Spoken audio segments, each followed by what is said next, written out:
کہ شوہر و بیوی کے انتخاب کے لیے دیندار اور خدا ترس ہونا نہیں دیکھا جاتا، بلکہ مرد نازنین رقاصہ ڈھونڈتا ہے اور بیوی کو ہیرو درکار ہوتا ہے۔ مال و زر کی ہوس میں شریف زادیاں خاندانی عزت کو خاک میں ملا کر سٹیج پر آ رہی ہیں۔ کمپنی کے ایجنٹ اور دلال بہلا پھسلا کر انہیں تباہ و برباد کرتے ہیں۔ ایک ایکٹریس اپنے حسن کے جنون میں ہر وہ حرکت کر گزرتی ہے جو نہیں کرنی چاہیے۔ جب پوسٹروں اور اخباروں میں اس کا تعارف کرایا جاتا ہے اور اس کے رقص کی تعریف کی جاتی ہے تو اس کا دل اور بڑھتا ہے اور بے حیائی کے اور زیادہ مراتب طے کرتی چلی جاتی ہے۔ ضرورت زمانہ کو دیکھ کر اب تو بعض اسکولوں میں بھی رقص کی باقاعدہ تعلیم دی جا رہی ہے۔ ریڈیو گھر گھر اچھی باتیں اور عمدہ اخلاق کی تعلیمات پہنچانے کا بہترین ذریعہ ہے، مگر اس میں بھی اچھی تقریریں کبھی کبھی ہوتی ہیں اور گانے ہر وقت ہوتے رہتے ہیں۔ افسوس کہ اس دور کے ذمہ دار انسان بھی اصلاحی پروگراموں کو لے کر آگے نہیں بڑھتے، اور مزید تعجب یہ ہے کہ جو اسلامی اسٹیٹ کہلاتی ہیں وہاں بھی گانے بجانے، عیش و آرام کے آلات، تھیٹر اور سنیما پر کوئی پابندی نہیں ہے۔ حضرت ابو ہریرہ رضی اللہ تعالی عنہ فرماتے ہیں کہ رسول خدا صلی اللہ علیہ وسلم نے ارشاد فرمایا کہ دوستیوں کے دو گروہ پیدا ہونے والے ہیں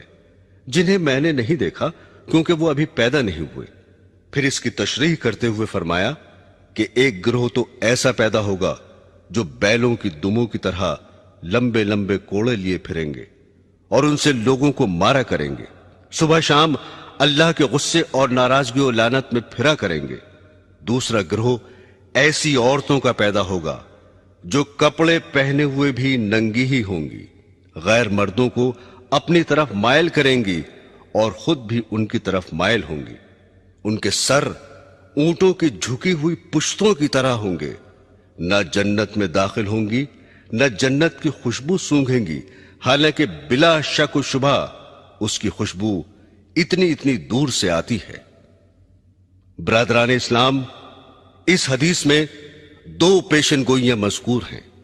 ایک ظالم گروہ کے بارے میں ہے کہ کچھ لوگ کوڑے لیے پھریں گے اور لوگوں کو ان سے پیٹا کریں گے، یعنی اقتدار کے نشے میں ضعیفوں اور بے کسوں پر ظلم کریں گے اور بلا وجہ خامخواہ عام پبلک کو ستائیں گے۔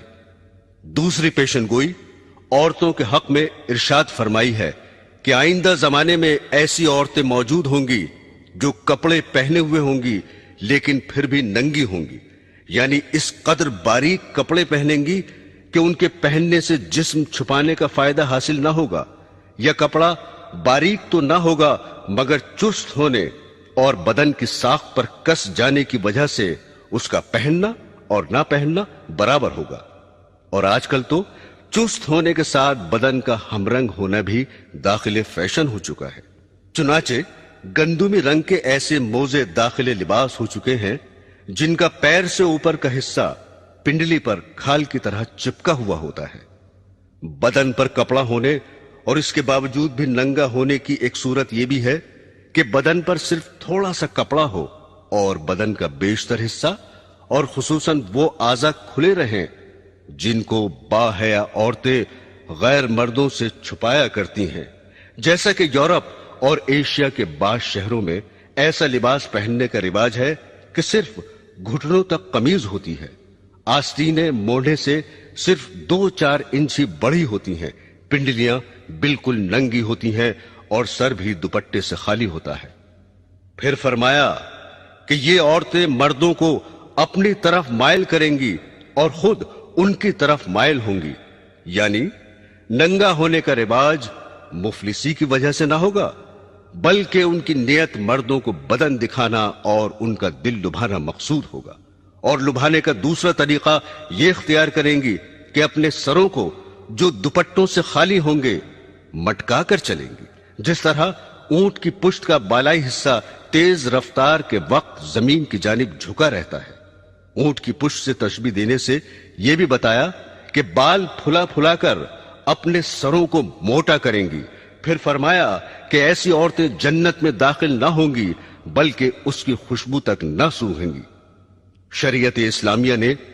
زناکاری سے بھی روکا ہے اور ایسی چیزوں سے بھی روکا ہے جو زنا کی طرف بلانے والی ہیں، حتیٰ کہ اس کو بھی زنا فرمایا ہے کہ کوئی عورت تیز خوشبو لگا کر مردوں پر اس لیے گزرے کہ مرد اس کی خوشبو سونگھ لیں۔ برادران اسلام، کسی حادثے اور واقعے کا قیامت کی علامتوں میں سے ہونے کا یہ مطلب نہیں کہ قیامت کے بالکل ہی قریب ہو، بلکہ مطلب یہ ہے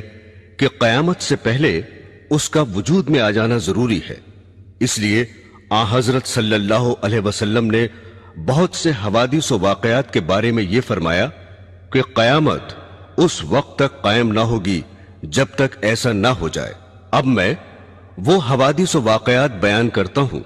جو عموماً قیامت کے قریب تر زمانے میں ظاہر ہوں گے۔ رسول خدا صلی اللہ علیہ وسلم نے فرمایا کہ عیسائیوں سے صلح کرو گے جو امن والی صلح ہوگی۔ تم اور عیسائی آپس میں مل کر ایک دوسری عیسائی جماعت سے جنگ کرو گے، اس جنگ میں تمہاری فتح ہوگی، مال غنیمت ہاتھ لگے گا اور صحیح سالم واپس آ کر بڑے بڑے ٹیلوں والے میدان میں ٹھہرو گے جہاں درخت بہت ہوں گے۔ بیٹھے بٹھائے ایک عیسائی صلیب کو ہاتھ میں اٹھائے گا اور کہے گا کہ صلیب کی برکت سے فتح ہوئی۔ یہ سن کر ایک مسلمان کو غصہ آ جائے گا اور اس سے صلیب چھین کر توڑ ڈالے گا۔ یہ حال دیکھ کر عیسائی صلح کو توڑ دیں گے اور مسلمانوں سے جنگ کرنے کے لیے جمع ہو جائیں گے۔ مسلمان بھی اپنے ہتھیار لے دوڑیں گے اور عیسائیوں سے جنگ کریں گے۔ اس جنگ میں مسلمانوں کا بادشاہ شہید ہو جائے گا اور دوسرے ملکوں کی طرح ملک شام میں بھی عیسائیوں کی حکومت ہو جائے گی، اور جس عیسائی جماعت سے مسلمانوں کے ساتھ مل کر پہلے جنگ کی تھی اس سے اب یہ عیسائی صلح کر لیں گے۔ اس جنگ میں جو مسلمان بچیں گے وہ مدینے میں چلے جائیں گے اور خیبر کے قریب تک عیسائیوں کی حکومت ہو جائے گی۔ حضرات گرامی، جب مسلمان ہر طرف سے گھر جائیں گے اور ان کی حکومت صرف مدینہ منورہ سے خیبر تک رہ جائے گی تو وہ حضرت امام مہدی علیہ السلام کی تلاش میں لگ جائیں گے۔ حضرت امام مہدی علیہ السلام اس وقت مدینے میں ہوں گے اور امامت کا بار اٹھانے سے بچنے کے لیے مکہ مکرمہ چلے جائیں گے۔ مکہ کے بعض باشندے انہیں پہچان لیں گے اور ان کے پاس آ کر مکان سے انہیں باہر لائیں گے اور ان سے زبردستی بیعت یعنی خلافت کر لیں گے، حالانکہ وہ دل سے نہ چاہتے ہوں گے۔ یہ بیعت مقام ابراہیم اور حجر اسود کے درمیان ہوگی۔ غالباً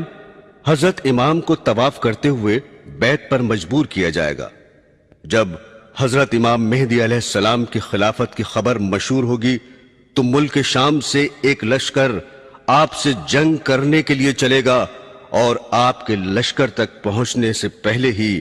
مقام بیدا میں جو مکہ اور مدینہ کے درمیان ہے زمین میں